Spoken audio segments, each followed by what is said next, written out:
Paramshanti to you all, and welcome to this explainer. Today, we're going to fundamentally shift how you view meditation.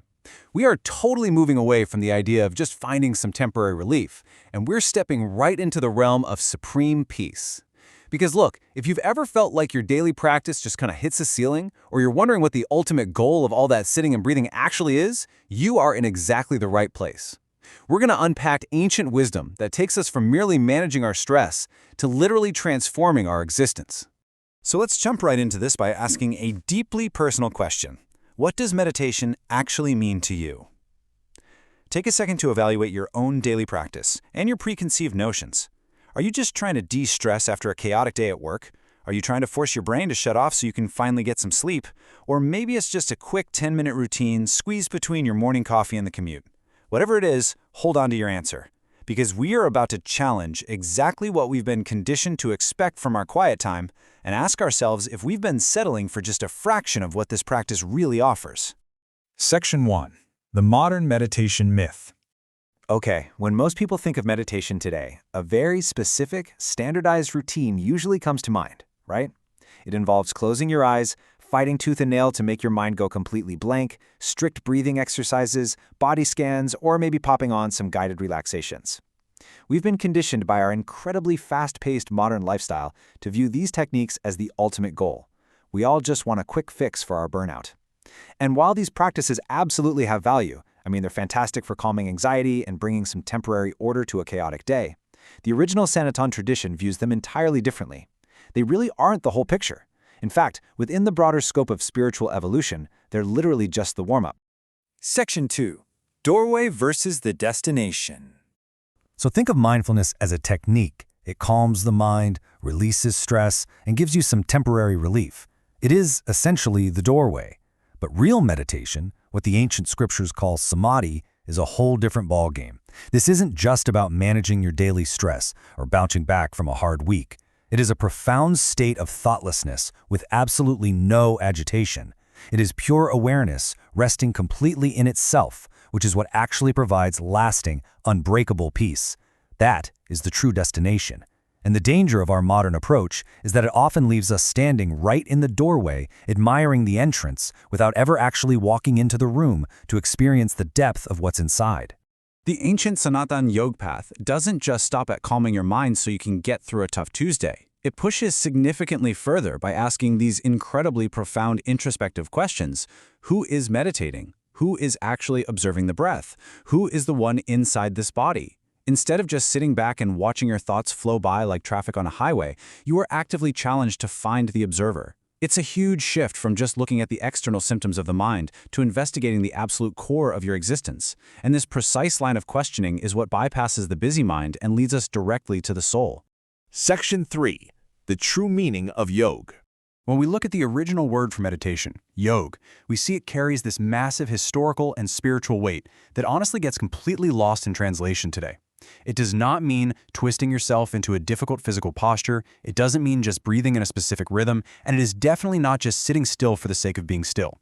Yog literally translates to union or connection. By stripping away all of our modern associations, we rediscover that the true heart of meditation is the active connection of the soul with its source, the higher self. It's really a returning home, rather than just another exercise. Author Sakshi Patel completely hit the nail on the head here, capturing the emotional and spiritual climax of this practice. She says, the meaning of yog is union, the union of the soul with the supreme.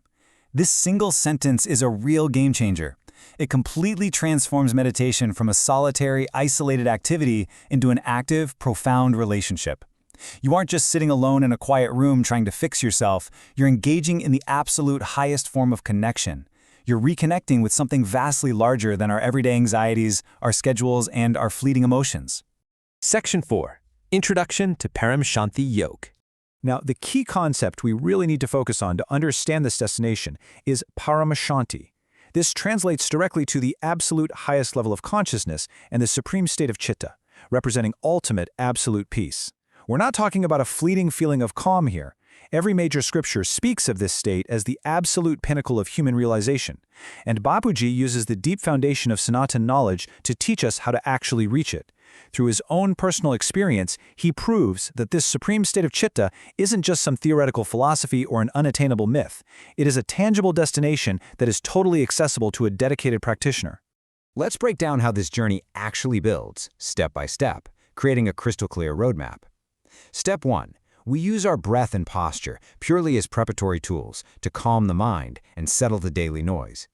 They aren't the end goal, they just clear the static. Once you have that foundational calm, it clears the way for step 2, looking inward to actually find the soul, asking those deep, probing questions about who is truly observing. And finally, step 3, achieving that ultimate union of the soul with the Supreme. Once you see it laid out like this, you realize that everything else, the mantras, the specific breathing techniques, the act of sitting perfectly still, they're all just the vehicles getting you to this final, transformative union. Section 5. Dissolving roots of disturbance. So this is where the paradigm shift absolutely matters for your daily life, and why understanding this difference is just so crucial. If you're only practicing basic mindfulness, your peace will always be temporary. It's basically a nice little band-aid on a stressful day that inevitably rips right off when the next challenge pops up. But Paramshanti Yog, it dissolves the actual root of your disturbance. Why? Because it connects you directly with your true self as the soul. And here is the most mind-blowing, liberating part of this entire philosophy. The soul inherently never lacks peace. Peace isn't something you have to manufacture. Peace is its very nature. Once you truly know yourself as the soul, the endless disturbances of the mind simply lose their power over you completely. As we wrap up this explainer, I want to leave you with one final thought to really challenge how you approach your practice tomorrow. Will you just stay standing at the doorway, or are you ready for the destination? Because you have the tools now. You understand the fundamental difference between seeking temporary relief and achieving true union. And that supreme peace of Paramshanti is literally waiting for you to take that next step. Thank you so much for joining me to explore this profound topic, and I'll catch you in the next explainer.